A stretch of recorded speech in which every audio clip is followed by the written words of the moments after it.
ముందుగా మాకు అవకాశం ఇచ్చిన జీ5 వారికి, ముఖ్యంగా అనురాధ గారికి చాలా థ్యాంక్స్ అండి. మా మీద నమ్మకంతో మాకు అవకాశం ఇచ్చారు. మేము ఈ అవకాశాన్ని సద్వినియోగం చేసుకున్నాము అనే ఉద్దేశంలో ఉన్నాం. రేపొద్దున ప్రజల తీర్పు.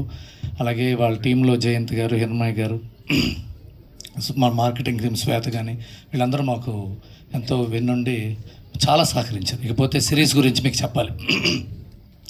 ముందుగా ఈ సిరీస్ స్టోరీ రైటర్ శోభన్, అతనితో పాటు మా డైలాగ్ రైటరు చాణక్యవర్మ వచ్చి కథ మాకు చెప్పారు. ఈ కథ మాకు వినమని మా ప్రదీప్ గారు, ప్రదీప్ అంటే నాకు మళ్ళీ బయోపిక్ అని కాదు, నాకు తమ్ముడికి కొడుక్కి మధ్య నాకు ఆ స్పేసు. ఇతనంత డిసిప్లిన్, ఇతనంత డెడికేటెడ్ డైరెక్టరు నాకు 30 ఏళ్ళు, వచ్చే సంవత్సరంతో 30 years ఇండస్ట్రీ. నేను ఇలాంటి వ్యక్తిని నేను చూడాల. చాలా వద్దు, చాలా చాలా డెడికేటెడ్ వర్కరు, చాలా ప్రాణం పెట్టి రాత్రింబగళ్ళు సినిమా గురించి. అంటే రామ్ గోపాల్ వర్మ గారు, పూరి జగన్నాథ్ గారి దగ్గర పనిచేసి ఆ డిసిప్లిన్ మళ్ళీ తను పుణికిపుచ్చుకున్నాడు. అది చాలా, అంటే కోపం ఎంతున్న, ఆనందం ఎంతున్న, రెండింటిని కంట్రోల్ చేసుకుంటూ ఉండటం చాలా కష్టమైన లక్షణం. ఆ లక్షణం ఉన్న వ్యక్తి ప్రదీప్. ఇతని గురించి ఇంకా ఎక్కువ చెప్తే నేను ఇబ్బంది నాకు, అందుకని లావ్ అయిపోతాడు. అతనే పెళ్లి కావాల్సిన వాడు, 6 pack ట్రై చేస్తున్నాడు. ఇకపోతే ఈ ఇద్దరు రైటర్స్ నా దగ్గరికి వచ్చారు. ఇతను శోభన్, ఇతను చాణక్య. పేర్లు గుర్తుపెట్టుకోండి చూసిన వాళ్ళు, ఇండస్ట్రీ వాళ్ళు. వీళ్ళిద్దరూ ఎంతో కృషి చేశారు. ఈ శోభన్ అనే వ్యక్తి క్రియేట్ చేసిందే ఈ సొటారీ బ్రదర్స్ అనే ఒక concept. He is the main idea between సొటారీస్. ఈ సొటారీ అనేది యూట్యూబ్లో ఎంతో పాపులర్ అయింది. దాన్ని పట్టుకుని వీళ్ళు మొత్తం వెబ్ సిరీస్ చేసి దాని నుంచి ఏమంటే ఇతనితో పాటు ఇంకో సొటారీ ఇతను ఉన్నాడు, రవితేజ అనే అతను. ఈ సొటారీని పెట్టి వీళ్ళిద్దరూ కలిసి మమ్మల్ని నవ్వించారు. వీళ్ళని వెబ్ సిరీస్ చేస్తాను, అతనితో స్క్రీన్ ప్లే డైలాగులు రాయించుకొచ్చారు. ఇక మొత్తం మళ్ళీ వినాక ఉంచండి, మిగతా విషయాలు తర్వాత. వీళ్ళిద్దరి కష్టంతోనే స్టార్ట్ అయింది.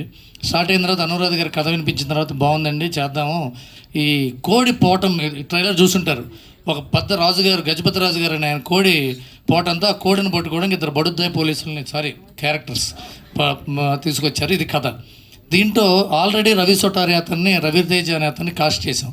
ఈ పక్కనే ఇంకొక యాక్టర్ని ఎవరిని పెట్టాలి, అతనిది మెయిన్ క్యారెక్టర్. ఫస్ట్ 2 సీన్లలో రవి సొటారి తెలియనివాడైతే ఆ తర్వాత చూసారు ట్రైలర్లో వ్యాలెట్కి పరిస్థితి తెలియకపోయినప్పుడు అర్థమైంది.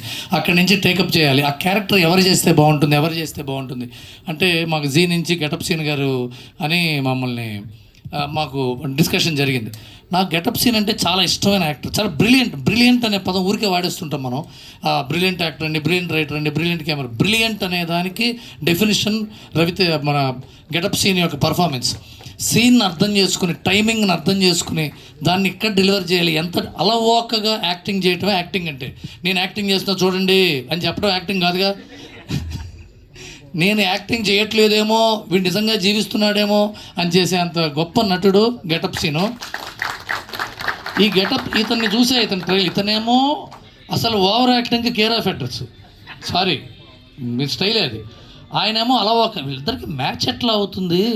ఇతనేమో చాలా చేదుగా చేస్తున్నాడు, అతనేమో అలా చేస్తున్నాడు. మీరు ఎట్లా కొంప తీసుకుని పులిహోర అయిపోతామేమో అని మొదట భయం వేసింది నాకు మొదటి రోజే.